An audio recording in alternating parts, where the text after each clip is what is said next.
я бы победил. Разумеется.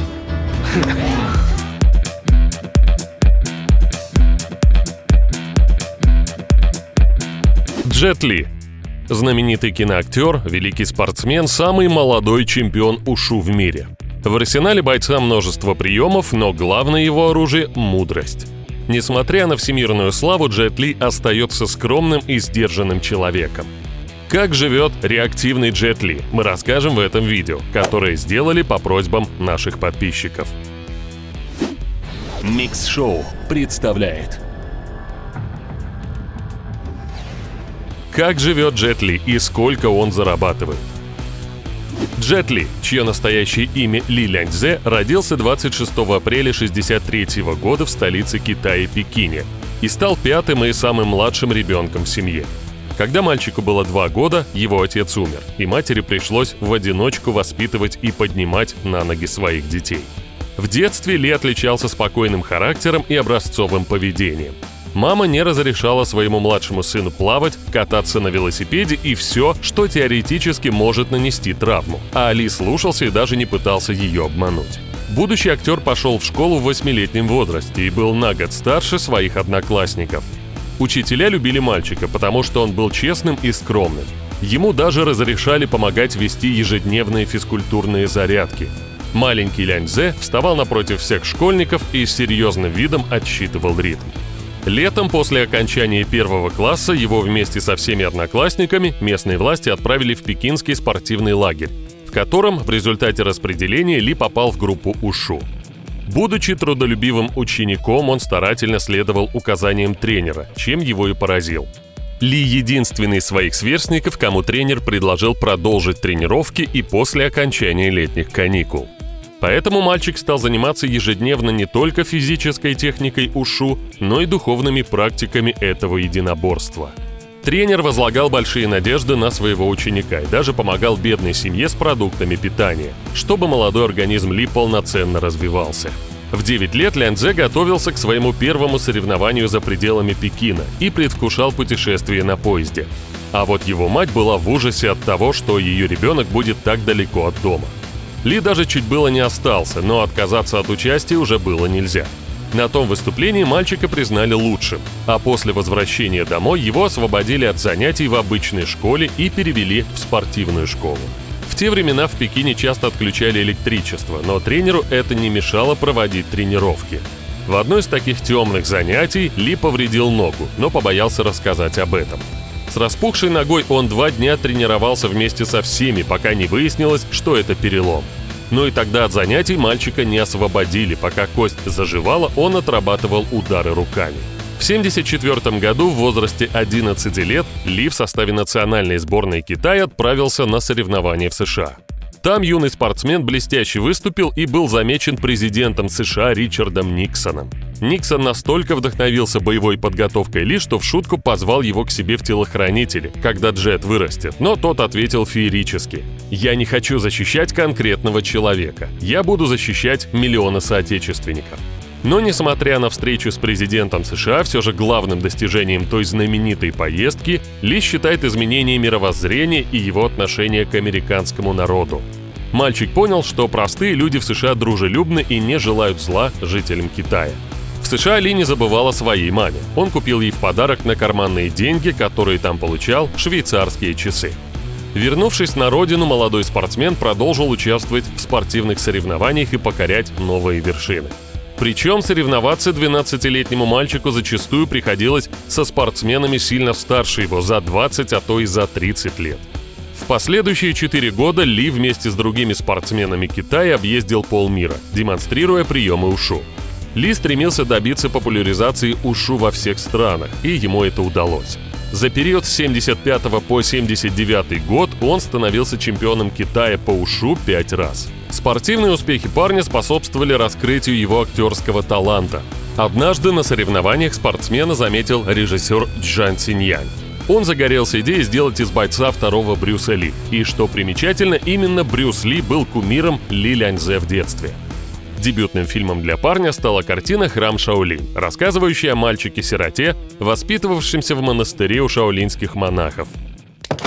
Когда вы научите меня шаолинь кунг-фу? У них уходит от 3 до 5 лет, чтобы научиться основам. Сколько? Только через 5 лет?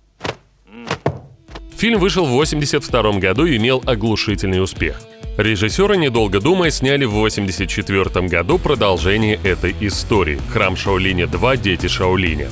А в 1985 году на экранах появилась заключительная 3-я часть «Храм Шаолинь 3. Боевые искусства Шаолиня». Собственно, после съемок шаолиньской трилогии Ли получил прозвище Джет, что в переводе с английского означает «реактивный».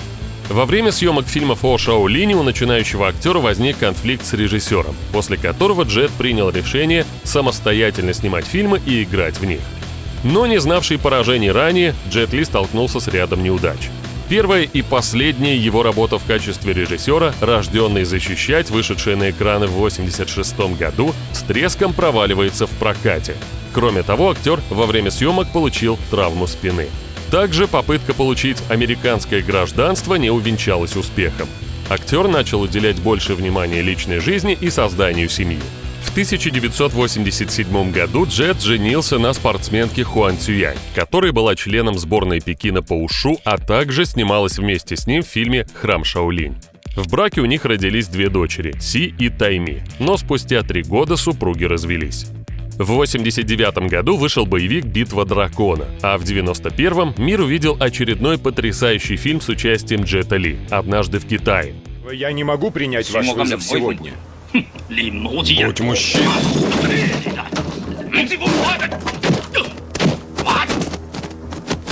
После выхода которого последовали 2 сиквела, вышедшие в ближайшие 2 года. Говоря о ранних фильмах с участием Джета Ли, следует упомянуть такие фильмы, как «Мастер», «Легенда о фехтовальщике», «Легенда», «Легенда 2», «Стальные когти», «Служители зла», «Легенда о красном драконе», «Тайный агент», «Король приключений», «Черная маска», «Американские приключения», «Хитмен», а также «Два воина» и «Телохранители с Пекина». Ваша личная жизнь меня не касается. Я здесь ради вашей безопасности. А в Пекине вы тоже ставите женщинам камеры в спальню?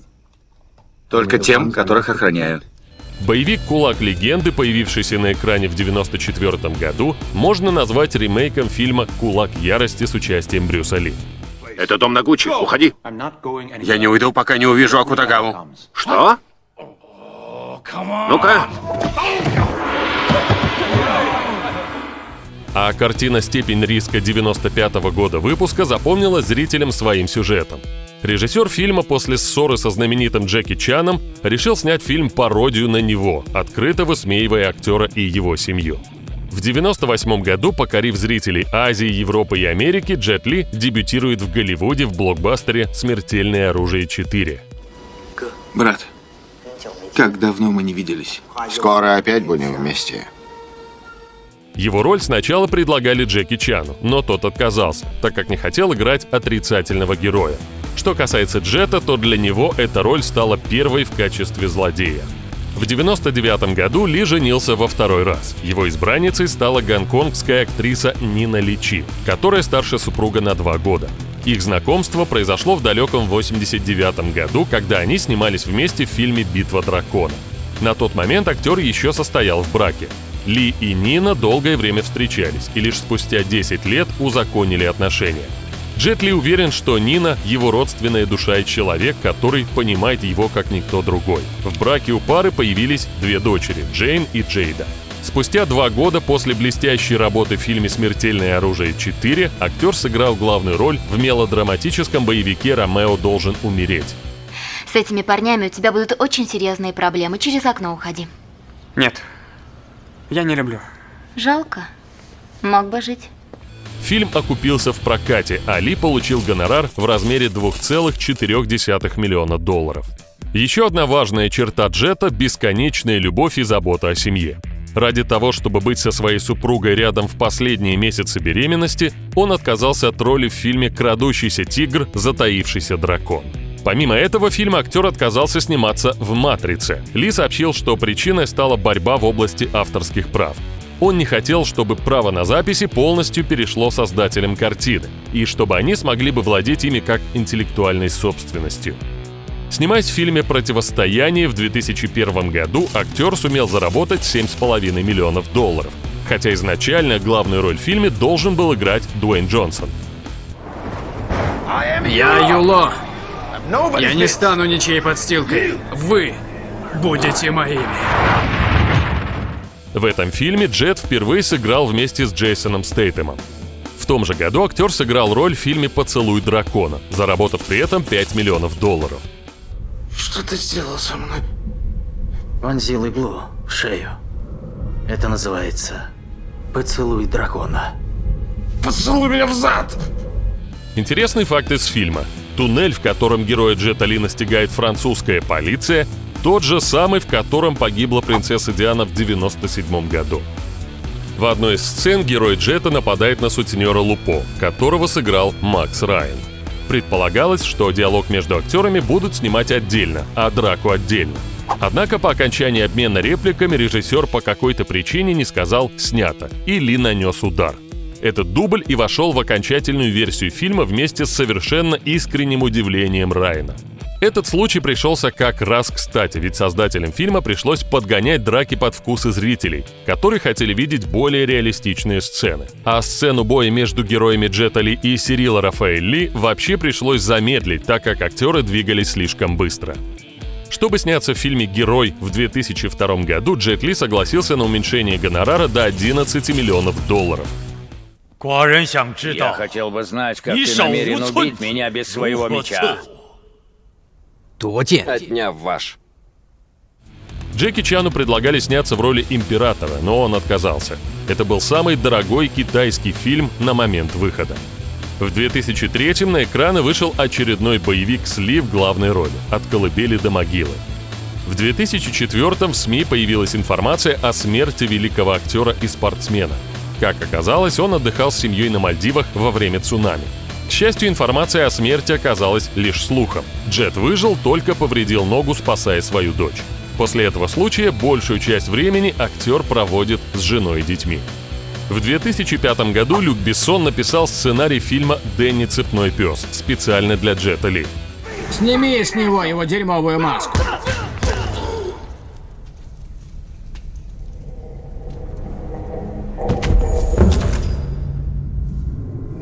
В фильме присутствует не только самая продолжительная сцена драки с участием Ли в его карьере, но и самая жестокая. Следующей картиной, в которой снялся актер, был фильм «Бесстрашный». Ты там как? Нормально! Живой, значит? Оставьте меня! Его создатели хотели назвать картину «Легенда о бойце», но потом оказалось, что такой фильм уже есть. Некоторые из запланированных постановщиком боев приемов Ли отказался выполнять по этическим причинам. Такие элементы, как пощечина или удар затылком, показались актеру слишком некорректными по отношению к европейцам и американцам. Помимо рукопашных драк в боевике присутствует и сцена сражения с холодным оружием. Энтони Де Лонгис и Джет Ли сломали по крайней мере 6 мечей во время ее съемок. В это время Джет занимается благотворительной деятельностью и с 2006 года стал послом организации «Красный крест». Спортсмен является последователем тибетского буддизма. Он даже познакомился лично с Далай-ламой. Его привлекает философия ушу, но, по словам Ли, в качестве самообороны этот вид единоборства не выдерживает никакой критики. Он стремится помочь молодым китайцам понять, что такое жизнь, делится своими знаниями о буддизме. Следует отметить, что не все фильмы, в которых снимался Джет Ли, были успешными. Одной из неудачных работ оказался фильм «Война», снятый в 2007 году. Актер заявил в нескольких интервью, что он недоволен ни этим фильмом, ни его производством. Он зашел так далеко, что назвал фильм отстоем и заявил о недоверии к режиссеру Филиппу Этвеллу. Даже на полпути к съемкам он знал, что получит посредственные рейтинги, а не прибыль. В конце 2007-го Ли вернулся на родину и снялся в китайско-гонконгском фильме «Полководцы». Мне нужно еще 800, и я смогу захватить город Шу за 15 дней. Ты смеешься надо мной? За 10. Я захвачу город Шу за 10 дней. Основной акцент в фильме был сделан не на боевые искусства, а на драматическую составляющую. За эту работу Джет получил номинацию кинопремии Гонконга в категории «Лучшая мужская роль». Гонорар актера за этот фильм составил $13 миллионов. Весной 2007-го Ли основал собственный некоммерческий фонд One Foundation, который нацелен на борьбу с последствиями природных катаклизмов, в том числе и с психологическими травмами. В 2008 году Ли впервые появился на экране вместе с ветераном боевых искусств Джеки Чаном в приключенческом боевике Роба Минкоффа «Запретное царство». Удари его! Иди! Он слаб для змеи. А может, орел? Вскоре Джет снялся в роли главного злодея в фантастическом боевике «Мумия. Гробница императора драконов» с Марией Белло и Брэндоном Фрейзером.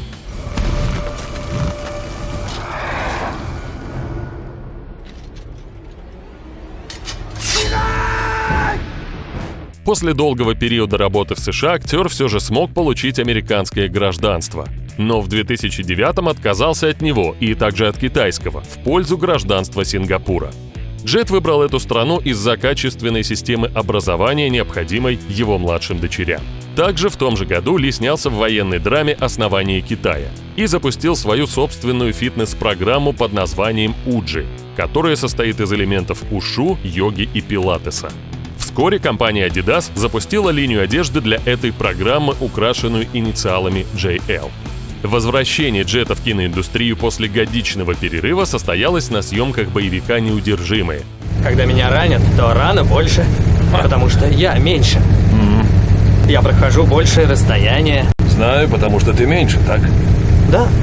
Объединившего таких звезд, как Сильвестр Сталлоне, Джейсон Стейтем, Дольф Лундгрен и Микки Рурк. В 2012-2014 годах Ли повторил свою роль в сиквелах «Неудержимые 2» и «Неудержимые 3». В 2010-м Джет Ли стал первым азиатским лицом фирмы элитных швейцарских часов Hublot. В 2011-м вместе с китайским предпринимателем Джеком Ма, основателем Alibaba Group, Джет создал лайфстайл-компанию Тайцзи Цзэн, главной миссией которой является здоровье и счастье для всех с помощью искусства тайцзи.